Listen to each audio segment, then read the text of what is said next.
On va parler de la présidentielle. Est-ce que le match est déjà plié alors qu'Emmanuel Macron, qui n'est pas encore candidat, bénéficie dans tous les sondages d'un score important? Quelques explications en images. Toujours pas de fumée blanche, pas encore de candidature en vue pour le président de la République, et pourtant, il fait depuis des mois la course en tête très largement. Crédité actuellement de 26% au premier tour, alors que son premier adversaire est 10 points derrière, rien à ce stade ne semble entraver la route d'Emmanuel Macron dans cette élection. Sauf surprise, il sera reconduit à l'Elysée pour les 5 prochaines années. Ce n'est pas pour autant que le parti présidentiel n'assure pas ses arrières pour la campagne. Déplacements, meetings, interviews, rencontres directes avec les Français, tout est prêt. Sur le fond, aucune proposition n'a pour le moment transpiré, mais on promet des annonces novatrices et inédites. Reste une question fondamentale, comment après 5 ans à la tête du pays, il n'est pas parvenu à réconcilier les Français? En 2022, la France n'a jamais été aussi déchirée entre progressistes d'un côté et nationalistes de l'autre. Avec une extrême droite à plus de 30%, il sera difficile d'imaginer que tout cela ne laissera pas des traces après le printemps. Alors même pas candidat, est-ce que Macron a déjà plié le match de la présidentielle? On en parle dans Bonsoir le Gard. Et on va démarrer avec Brahim sur la question. Alors Brahim, est-ce que Macron a déjà gagné? Je veux dire très simplement, probablement oui, mais je me pose la question, est-ce que ce ne sont pas les autres candidats qui le font gagner? Moi, je pense que Macron se place au-dessus de la mêlée actuellement. C'est pour ça qu'il attend. Il en attend, très simplement. Et derrière, on voit les autres candidats qui font plus la course chez Hanouna, pour faire plaisir chez Hanouna, chez Baba, pour faire l'émission, pour faire le buzz, etc., que de plaire et de convaincre les Français. Vous vous rendez compte, j'ai regardé l'émission avec M. Mélenchon la dernière fois. Mélenchon chez Baba. Déjà, le terme, c'est pas Mélenchon vis-à-vis des habitants, etc. C'est vis-à-vis d'Hanouna. C'est-à-dire qu'il faut convaincre Hanouna qu'il faut aller chez lui. Déjà, premièrement. Et j'ai regardé juste avant, à 8h45, on parlait de Louana et de Nabila. Allô, quoi. Et après, derrière, on passe à des candidats sur la présidentielle. Vous vous rendez compte, je veux dire? Et je rappelle un truc. C'est critique. Mais tout simplement, et Macron, il doit rigoler quand il voit ça, parce qu'il se dit, qui continue à aller chez Hanouna, nous derrière, on fera le reste. Après, quelque part, c'est la stratégie aussi de ces candidats de... Aujourd'hui, on peut le dire quand même, il y a des électeurs jeunes qui sont chez Hanouna. Et ça les gêne. C'est une capacité aujourd'hui d'aller toucher ces jeunes. Et donc, du coup, Abdel, ça les gêne pas, du coup, qu'il y a une dizaine d'années, comment il s'appelle, Cyril Hanouna, il était avec son microphone en train de courir dans les rues à poil, en expliquant, en faisant le comique. Je sais pas, si je me présente quand même à une élection qui est la présidentielle, je prendrais quand même Après, on peut avoir évolué. Après, aujourd'hui, il a une émission, il a presque 2 millions de téléspectateurs tous les soirs. Donc, on peut comprendre que des candidats, ils se disent aussi que peut-être il y a des électeurs qui sont là. Donc on court plus après, en fait, comme je dis, à l'émission de Hanouna que la problématique. Après, on n'est pas là pour parler d'Hanouna, mais ce qui est important, Brahim, juste de dire, c'est que probablement que les candidats qui vont chez Hanouna, ils se disent que c'est peut-être une partie des électeurs qui sont dans l'abstention aujourd'hui, et que c'est peut-être là qu'ils peuvent arriver à les convaincre pour les amener vers un bureau de vote. Laissez-moi vous dire, Abdel, que j'ai des doutes sur ça. Moi, je pense que c'est plus... On va demander l'avis de Stéphane. Stéphane, quel est votre sentiment sur la question initiale? On ne va pas faire un débat sur Hanouna ce soir. Sur la question initiale liée à Emmanuel Macron. Il n'est pas encore candidat, on le voit encore ce soir. Il y a un nouveau sondage qui sort. Ce soir encore, il est à plus de 26%. Oui. Premier tour. Alors je pense qu'il est très très loin d'être réélu parce que... Et le problème de sa réélection supposée, c'est qu'il n'est pas candidat. Nous sommes à 53 jours du premier tour des élections. Il ne se décide pas à descendre dans l'arène. Alors il se prend peut-être pour François Mitterrand en 88, mais on n'est plus en 88. On est à une époque où les choses se sont accélérées, où M. Hanouna fait des émissions qui sont effectivement transgressives par rapport à ce qu'on connaissait avant. Il se prend peut-être pour Giscard d'Estaing en 81, mais ça n'a pas porté bonheur à Giscard d'Estaing qui a perdu l'élection et qui était très haut d'ailleurs à l'époque, en janvier-février. Il était donné vainqueur sans aucun problème, mais les temps ont changé. Je crois que le minimum de respect que Emmanuel Macron peut avoir pour les Français, c'est de rentrer dans l'arène le plus rapidement possible, de se déclarer candidat. C'est une posture qui me semble hypocrite. Il a un siège de campagne, tout le monde le sait, il a une équipe de campagne. Je suis sûr à son niveau que le programme est bouclé. Je ne parle pas du financement de la campagne parce qu'on sait que ça se fait grandement avec les finances publiques. Il a largement ses 500 signatures. Qu'attend-il? Alors, il y a l'exemple des présidents passés, mais on est en 2022. Oui, Stéphane, quand on regarde dans le reportage, regardez, il n'y a aucune proposition forte qui a été faite des autres candidats. Moi, aujourd'hui, à ce jour, là, moi, je rencontre des habitants tout le temps au quotidien qui nous disent qu'ils peuvent peut-être même plus aller travailler vu le prix de l'essence. Personne n'est en capacité de nous dire, et ni Zemmour est en capacité de nous dire, parce que Zemmour, on le sait très bien, c'est l'équipe, excusez-moi Abdel de revenir, c'est l'équipe Bolloré, etc. C'est pour ça qu'il passe beaucoup sur CNews, c'est pour ça qu'il passe beaucoup sur Cyril Hanouna, et du coup, automatiquement, on le voit en vert, mais personne n'est en capacité de nous faire des propositions concrètes, et notamment l'équipe avec Zemmour. Je ne suis pas d'accord avec toi. Sur l'essence, sur le prix de l'essence, chaque semaine, on voit une augmentation qui se fait régulièrement. Alors, Jean-Luc Mélenchon, je te donne plusieurs propositions.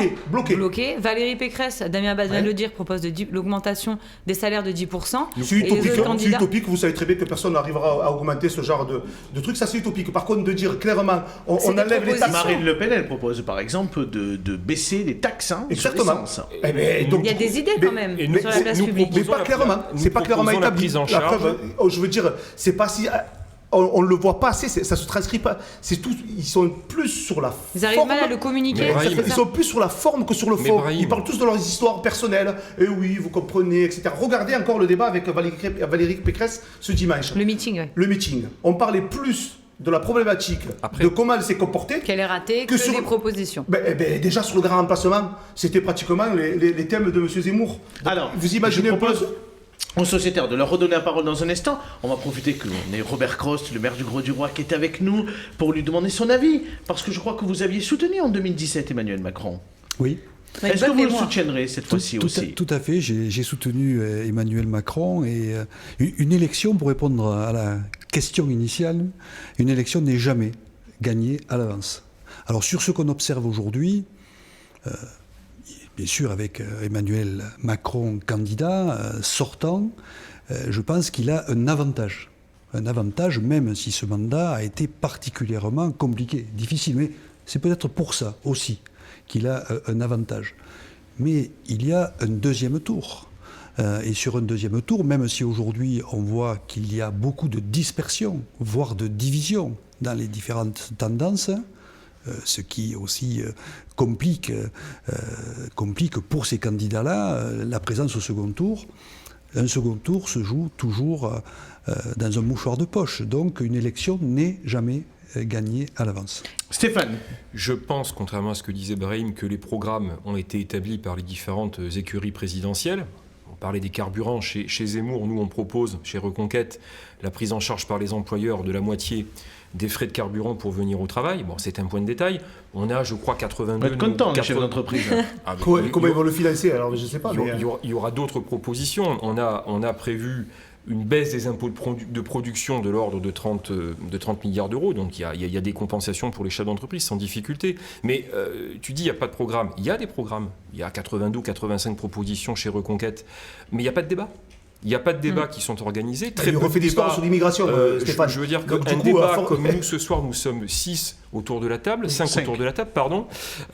Ça existe encore peu, je te le dis, parce que moi qui m'intéresse beaucoup à la politique, alors il y a des face-à-face avec les politiques. Pourquoi ? Il n'y a pas de débat parce qu'il n'est pas candidat.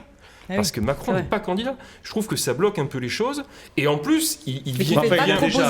Et en plus, et puis il a déjà annoncé que de toute façon, il ne fera pas de débat au premier tour. Ça pose un vrai problème. Il l'a annoncé. Je pense que ces sondages vont baisser très sensiblement lorsqu'il va se déclarer candidat. Oui, mais ça c'est mécanique, et ça s'est vu à chaque élection. Donc je fais une prédiction que vous confirmez à demi-mot, et je pense qu'il serait peut-être amené à se raviser sur le pas de débat avant le premier tour si les sondages baissaient dangereusement. Mais ce qui est compliqué, c'est pour les... Il bloque un peu le lancement d'élections. Et oui, parce que c'est compliqué d'attaquer quelqu'un qui n'attaque pas. Donc du coup... Absolument. Mais il est dans son rôle. Absolument. Il est le président de la République actuelle. Oui, mais pour le débat démocratique, c'est vrai que ça manque. Mais je ne sais pas si on est sûr de sa force. On n'a pas besoin de calculer contre qui va se présenter. On est sûr de son programme. Mais le problème qu'on a actuellement, c'est qu'on n'a pas de personnes qui ont des réelles convictions. Regardez Valérie Pécresse. Elle était là vendredi, on aurait dit un robot qui parlait. Il n'y avait aucun... mais c'est la vérité, il n'y avait aucun... c'est même pas moi qui le dis, ce sont les mêmes qui ont assisté au meeting. Il n'y avait pas d'allant. Après, il n'y a pas que la télé quand même. Il y a des journaux écrits, on peut regarder ce qui se passe sur Internet, on peut aussi consulter les programmes. Il n'y a pas que la télévision. Et alors, Coralie, dites-moi, donnez-moi une réelle proposition de Valérie Pécresse. Sur Valérie Pécresse, Damien Abad vient de vous le dire, il propose de diminuer des charges de 10% pour augmenter les salaires mécaniquement. Mais après, ça plaît ou ça plaît pas. C'est des discours de 30-40 ans et personne ne l'a bougé, ça je vous le dis. Hein. Après, voilà. Et je veux dire, c'est comme le programme de Zemmour. Moi je le dis. Quand on gratte derrière, on se rend compte que finalement, il est très, très... Après, c'est peut-être de l'interprétation, je ne suis peut-être pas objectif, mais il travaille avec Bolloré, on pourrait dire que Macron travaille avec Ney, c'est la même chose. Il appelle, là, d'après ce que j'ai compris, dites-moi si je me trompe, hein, il a appelé Trump derrière sur le populisme et faire en sorte... Mais Trump, c'est quoi? Trump, c'est un milliardaire. Et vous pensez que Zemmour va faire le contraire de ce que fait Trump, c'est-à-dire il va faire comme il fait, comme font tous les capitalistes, ils ne taxeront pas les plus riches. Vous savez que les 5 fortunes les plus riches... Votez alors Jean-Luc Mélenchon. Il propose de taxer les entreprises. Il faut être réaliste. Je ne dis pas que je vote Mélenchon, etc. Je vous l'ai dit la semaine dernière au Coralie, je ne crois pas à l'homme ou la femme providentielle. Moi, je crois en fait à des personnes qui vont vraiment dans la rue, qui discutent avec les Françaises et les Français. Là, je ne le sens pas. Je vous le dis, je le répète, ils sont plus en train de faire, excusez-moi Abdel de le redire, la course chez Hanouna, à passer chez Baba, que de faire vraiment une politique saine sur le territoire. Bon, et en même temps, Brahim, on le voit, la surprise de cette campagne, c'est quand même Éric Zemmour. Aujourd'hui, c'est vrai. Il a débarqué, il faisait pas de la politique, il était plutôt. Et aujourd'hui, il est dans des scores. C'est vrai. Il pourrait, pourquoi pas, être au second tour. Il y va tout droit. Ouais, je ne vous le cache pas qu'il y va tout droit. Qu'on travaille, tu as cité Bolloré à 2 reprises avec Bolloré ou avec Tartampion, ça n'empêche pas d'avoir une vision du pays. Et pour les riches. Et pas pour les pauvres, et pas pour les Français. Pas pour les milieux ruraux. Attends. L'avantage d'Éric Zemmour, enfin, ce qu'il a posé sur la table, c'est le récit français. Et j'ai hâte d'entendre Emmanuel Macron sur les questions d'identité, sur les questions d'immigration massive, sur les questions d'insécurité également très importantes. J'ai hâte d'entendre Emmanuel Macron. On sait qu'il n'est pas très à l'aise sur ces sujets je dirais, sociétaux, parce que je l'attends, je vais être très clair sur la question du changement de civilisation auquel on est en train, qui nous menace. Stéphane, on va peut-être donner la parole à M. Crost pour terminer et clôturer ce débat. Coralie, vous vouliez dire quelque chose? Une remarque tout à l'heure qui pourrait répondre aussi au débat sur l'avance qu'a Emmanuel Macron. Vous l'avez dit, Emmanuel Macron, il a affronté cette crise. Alors, est-ce que ça lui donne pas un avantage? Est-ce que les Français, comme les Allemands l'ont été avec Angela Merkel, ils vont pas, en période de tempête, conserver le même capitaine? Est-ce qu'ils capitalisent pas sur la crise sanitaire, cette majorité silencieuse, même si on le sait que ça soulève aussi beaucoup d'opposition, parfois radicale? Oui, avantages ou désavantages. Désavantages parce que tout est critiquable. Quand on est au cœur d'une crise comme celle-ci, on prend des décisions, on pense qu'elles sont bien fondées et qu'elles vont dans le bon sens. Sur la base de données, d'éléments, on est décisionnaire. Et vous lui mettez à son crédit la gestion de la crise sanitaire? Moi, je pense que les Françaises et les Français, pour une bonne partie, lui seront reconnaissants d'avoir tenu la maison dans cette période difficile. Parce que c'est toujours facile, bien sûr, de dire c'est pas comme ça qu'il aurait fallu faire. Et je pense que, pas tous, bien sûr, parce que le questionnement, la contestation, ça fait partie des choses. Et il y a un lien avec la situation économique actuelle. Mais globalement, je pense que c'est plutôt à son crédit.